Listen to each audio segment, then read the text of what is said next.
আমার পরিবারের একজন ছিল যে কোনোদিনই আমাকে রাজনীতিতে ঢুকতে দেবে কে না। এসে? সেটা আপনি জানেন কে? অনেকেই মনে করেন যে অভিষেক বন্দ্যোপাধ্যায় এই তৃণমূল কংগ্রেসের যে ভাঙন বা এই যে পতন হচ্ছে তার জন্য দায়ী। আপনি কি মনে করেন?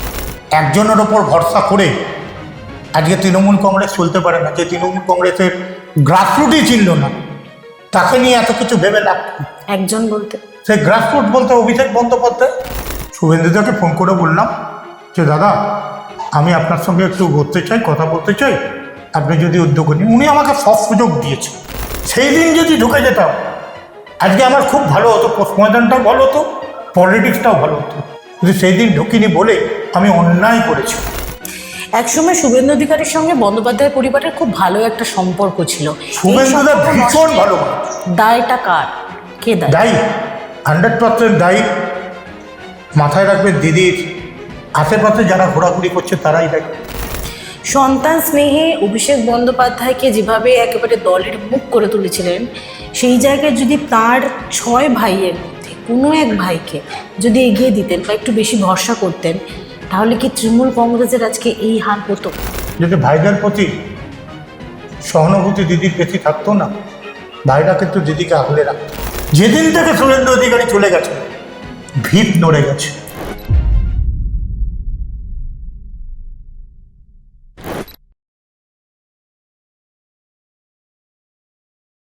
পালাবদলের পর তৃণমূল কংগ্রেসের যেভাবে পতন ঘটছে, এই গত 15 বছর ধরে এই তৃণমূল কংগ্রেস যখন ক্ষমতায় ছিল সে সময় মমতা বন্দ্যোপাধ্যায়ের ছোট ভাই বাবুন বন্দ্যোপাধ্যায় তিনি অনেক রাজনীতির শিকার হয়েছিলেন, যার জন্য রাজনীতির ময়দান অর্থাৎ পলিটিক্যাল যে ময়দান সেখান থেকে শিফট করে গিয়েছিলেন খেলার ময়দানে। বরাবরই বাবুন বন্দ্যোপাধ্যায় তিনি খেলার ময়দানে থাকতেই ভালোবেসেছেন। আজ তিনি এই বন্দ্যোপাধ্যায় পরিবারের বেশ কিছু সদস্যের বিরুদ্ধে বিস্ফোরক মন্তব্য করছেন, কিন্তু কেন করছেন, তার পিছনে কারণটা ঠিক কি রয়েছে, এই সমস্ত উত্তর খুঁজতে আজ আমরা বাবুন বন্দ্যোপাধ্যায়ের কাছে এসেছি। নমস্কার, আপনাকে বেঙ্গলি নমস্কার। ফুটেজে স্বাগত জানাচ্ছি। পালা বদলের পর এই বন্দ্যোপাধ্যায় পরিবারের আপনি প্রথম সদস্য যিনি বেশ কিছু মন্তব্য করছেন, মানে মমতা বন্দ্যোপাধ্যায়কে নিয়ে বা এই রাজনীতি মানে তৃণমূল কংগ্রেসের অন্দরে যে রাজনৈতিক যে পালা বদল হওয়ার পরে এটা করছেন, মানে এই বিস্ফোরণটা হঠাৎ করে কেন? দেখুন, একটা কথা বলি।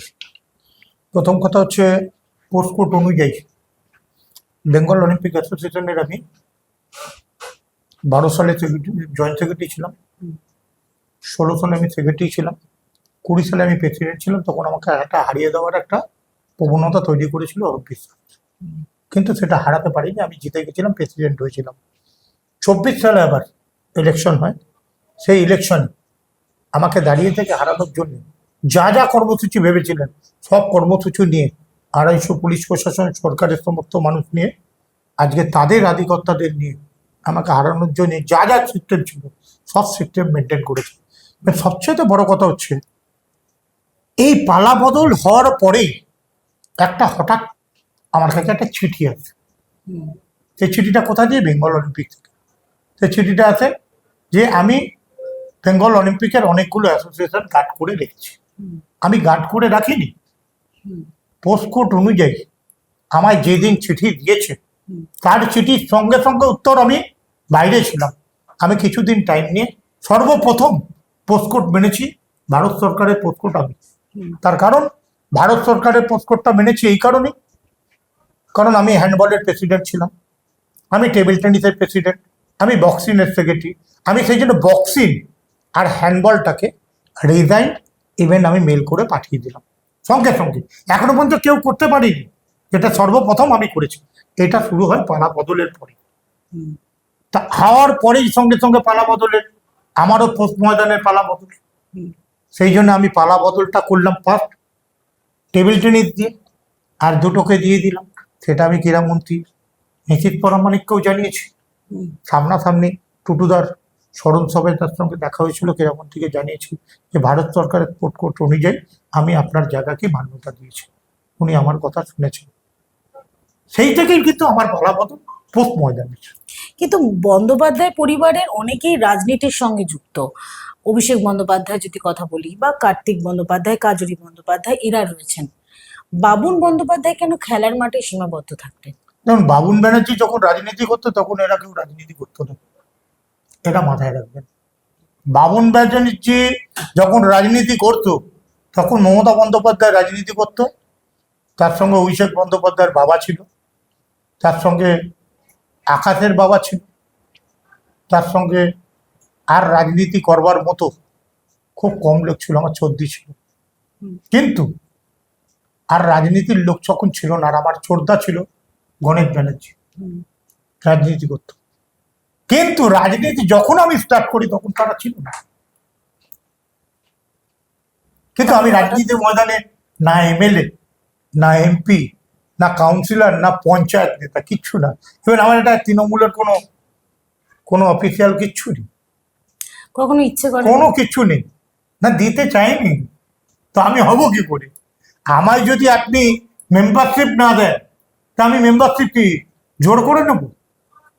লোকসভাতে 2024-এর লোকসভাতেও আপনাকে একটা টিকিট দেওয়ার কথা হয়েছিল এবং হ্যাঁ, কথা দিয়েছিল, কথা দিয়ে কথা রাখতে পারিনি, তার জন্য আমার কোনো অসুবিধা ছিল না। কথা দিয়ে কথা রাখতে পারিনি, তার জন্য অসুবিধা ছিল না। হাওড়ায় বলেছিল তুই হাওড়াটা দেখ, এগুলো কর, সবকিছু করলাম। হাওড়ায় ভোটার কার্ড তুললাম, সেখানে গিয়ে বললো ভোটার কার্ড তোর নেই, ওখান থেকে আমি সরে গেলাম সবকিছুতেই। তারপরে বললো তোকে ডেপুটি মেয়র করবো হাওড়ায়, সেখান থেকেও সরে গেল। তো সবকিছুতেই আমাকে আশ্বাস দিয়েছে, কিন্তু আশ্বাসে কোনো কাজ করতে পারিনি। এই আশ্বাস আমি দেখলাম এই আশ্বাসের কাজ যখন করতেই পারছে না, তখন আমি আমার পোস্ট ময়দানের কাজগুলোই করে যাই। সবসময় যে রাজনীতির বড় জায়গায় যেতে হবে কোনো মানে নেই। কিছু কিছু ক্ষেত্রে ছোট ছোট কাজ করলেও তো মানুষ বলে হ্যাঁ, ছোট ছোট প্রোগ্রাম করলো, রবীন্দ্রসঙ্গীত, নজরুলের প্রোগ্রাম, টুকটাক প্রোগ্রাম করলো, সাজো সাজো বিবেকানন্দ সাজো, সাজো সাজো নেতাজি সাজো, বসে আঁকা প্রতিযোগিতা, স্বাস্থ্য শিবির, এই করতে করতেই আমি চলেছি। লোকসভায় 2024 যে সময় লোকসভা নির্বাচন হয়েছে 2024 সালে শোনা যায় বাবুন বন্দ্যোপাধ্যায় দিল্লি গিয়েছিলেন, এটা কি হ্যাঁ। সত্যি? সে দিল্লিতে গেছিলাম, একজনের শরীর খারাপ হয়েছিল, বিজেপির সঙ্গে তাকে দেখা দেখতে করতে গেছিলাম। হ্যাঁ, বিজেপির সঙ্গে দেখা না না না না না না, সেই সময় ফার্স্ট গেছিলাম, একজনের শরীর খারাপ হয়েছিল, তাকে আমি দেখতে গেছিলাম। অ্যাকচুয়ালি বাড়িতে উঠিয়ে দেওয়া হয়েছিল যে আমি বিজেপি করতে যাচ্ছি। অ্যাকচুয়ালি বাড়ির কিছু লোক চাইছে যে একে যদি আগে থেকে বিজেপি বানিয়ে দিই তাহলে তো এখান থেকে এতদিন আগে থেকে আমরাই মাখনটা খাবো, তাহলে তো এই জায়গা পাবে না। অথচ আমাকে মানুষ ভালোবাসে, সাধারণ মানুষ ভালোবাসে, সেই ভালোবাসার জায়গাটাকে নষ্ট করতে চেয়েছিল।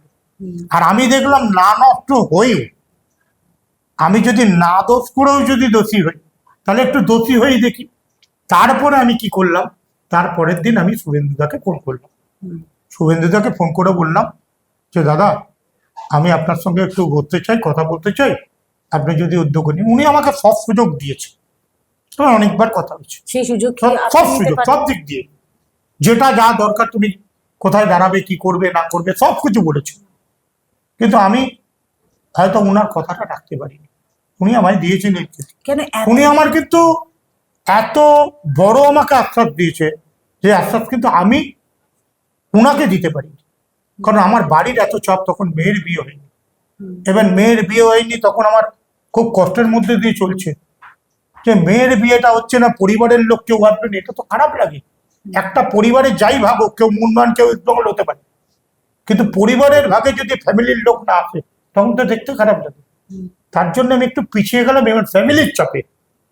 সেই দিন যদি ঢুকে যেতাম, আজকে আমার খুব ভালো হতো, পোস্ট ময়দানটাও ভালো হতো, পলিটিক্সটাও ভালো হতো। কিন্তু সেই দিন ঢুকিনি বলে আমি অন্যায় করেছি। এবার উনি আমায় সুযোগ দিয়েছে, কিন্তু আমি সুযোগটাকে কাজে লাগাতে। একসময় শুভেন্দু অধিকারীর সঙ্গে বন্দ্যোপাধ্যায় পরিবারের খুব ভালো একটা সম্পর্ক ছিল। শুভেন্দুদা ভীষণ ভালো মানুষ। দায়টা কার? কে দায়ী? দায়ী, 100% দায়ী। মাথায় রাখবেন, দিদির আশেপাশে যারা ঘোরাঘুরি করছে তারাই দায়ী। আজকে মুকুল রায় কেন গেল, শুভেন্দু অধিকারী কেন গেল, তাপস রায় কেন গেল, আজকে অর্জুন সিং কেন গেল, এগুলো তো ভাবার ব্যাপার আছে। তো আমি এগুলোকে ভুলে গেছি, চোখের সামনে দেখিনি। অনেকে সমর্থক কেন গেল, তো অনেক কিছু জানি, কার জন্য গেছে, কিসের জন্য গেছে, সবাই জানে না। আমার সঙ্গে সবার রিলেশন ভালো, আমি সবার সঙ্গে কথা বলি, আজকে বলে না, বহুদিন ধরে। কে কি পার্টি করলো আমার সেটা আমি দেখি না। আমি পার্টিতে একটা জিনিসই বুঝি, আমি যেমন কংগ্রেস, সিপিএম, বিজেপি, আরএসএস সব যেই যা আছে, আমি তো পোস্টমডার্ন, সবার সঙ্গে কথা বলতে পারি। কিন্তু যখন আমি আমার জায়গায় মক্ষম জায়গায় কাজ করতে যাব, তখন মক্ষম জায়গাটা বুঝবো। সেই জায়গাটা তো কোনোদিন পাইনি। তার জন্য তো আমাকে সবার সঙ্গে মেলামেশাটা করতে হয়। আজকে টুটু বসু বেঁচে থাকলেও টুটু বসু আজকে দেখুন রাজ্যসভার তৃণমূলের হয়েছিল, এই হয়েছে, কিন্তু টুটু বসুর স্মরণ সভায় কে কে আসছে? কংগ্রেস, সিপিএম, বিজেপি, আরএসএস সব লোক আসছে। তার কারণটা কি? একটা মানুষ সম্পর্ক রাখে। পোস্ট ময়দানের লোকরা একটু আন্তরিকতা আলাদা। আর পলিটিক্স করার লোকদের শুধু কুচুটে মন থাকে, শুধু পলিটিক্সটাই করবে। সেই কুচুটে মন আমার পরিবারের একজন ছিল, যে কোনোদিনই আমাকে রাজনীতিতে ঢুকতে দেবে কে না। সে? সেটা আপনি জানেন কে?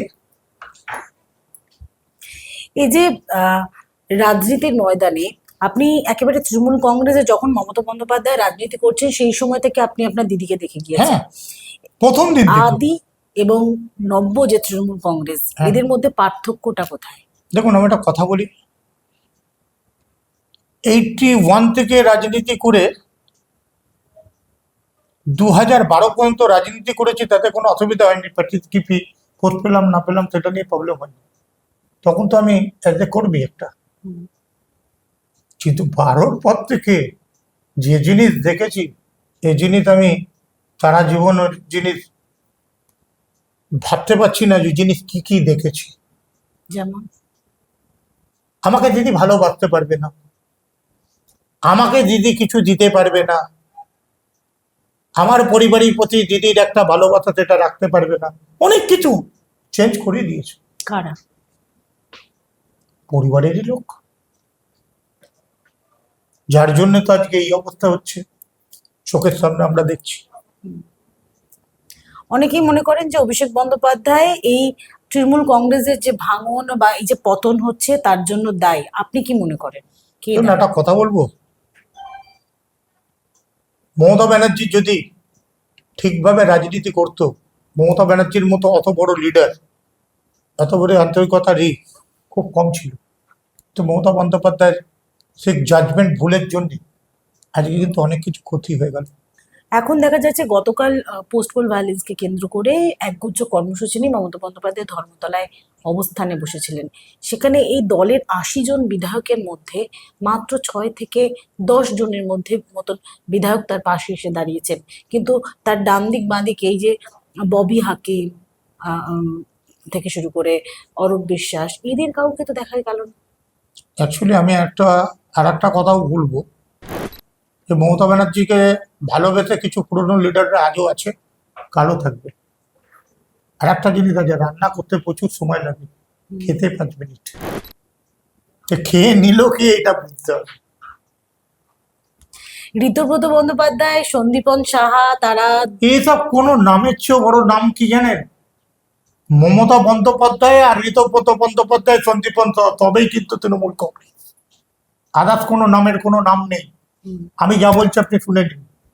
মমতা বন্দ্যোপাধ্যায়, ঋতব্রত বন্দ্যোপাধ্যায়, সন্দীপন সাহা, সেটাই হচ্ছে আসল নাম। আর কাউর নাম না রাখলেও চলবে, তার সঙ্গে যত যা বলবেন চলে যাবে। আর কোনো নাম নেই, অন্য নাম আসলেই সেখান থেকে সবাই পালিয়ে যাচ্ছে। কখনো ভেবেছিলেন তৃণমূল কংগ্রেসের এভাবে একটা পতন হবে, যেখানে মমতা বন্দ্যোপাধ্যায় শুনুন, একটা কথা বলি, ভুল তো অনেক কিছু ছিল, সেটা আমরা সবাই জানি। একজনের ওপর ভরসা করে আজকে তৃণমূল কংগ্রেস চলতে পারে না। যে তৃণমূল কংগ্রেসের গ্রাসরুটই ছিল না, তাকে নিয়ে এত কিছু ভেবে লাভ কি? একজন বলতে সেই গ্রাসরুট বলতে অভিষেক বন্দ্যোপাধ্যায়। অভিষেক বন্দ্যোপাধ্যায় গ্রাসরুট চিনেছে, গ্রাসরুট দেখেছে, গ্রাসরুট কোনোদিনও করেছে? আমি তো গ্রাসরুট করতে দেখিনি তাকে। আমরা গ্রাসরুট করেছি। গ্রাসরুট মমতা বন্দ্যোপাধ্যায় করেছে, সুদীপ বন্দ্যোপাধ্যায় করেছে, তারক সিং করেছে, ভোলানাথ সেন করেছে, হৈমি বোস করেছে, পঙ্কজ ব্যানার্জি করেছে, চোখে দেখেছি। কানাইলাল সরকার করেছে, রথিন আমাদের আমাদের রথিন তালুকদার করেছে, অনিল মুখার্জি করেছে, চোখে দেখেছি। দিলীপ মজুমদার করেছে। সন্তান স্নেহে অভিষেক বন্দ্যোপাধ্যায়কে যেভাবে একেবারে দলের মুখ করে তুলেছিলেন, সেই জায়গায় যদি তার 6 ভাইয়ের মধ্যে কোনো এক ভাইকে যদি এগিয়ে দিতেন বা একটু বেশি ভরসা করতেন, তাহলে কি তৃণমূল কংগ্রেসের আজকে এই হাল হতো? এটা আপনি খুব ভালো কোশ্চেন করেছেন, আপনার কোশ্চেনটা অ্যান্সার দেওয়ার মতো। যদি ভাইদের প্রতি সহানুভূতি দিদির বেশি থাকতো না, ভাইরা কিন্তু দিদিকে আগলে রাখতো, এটুকু বলতে পারি।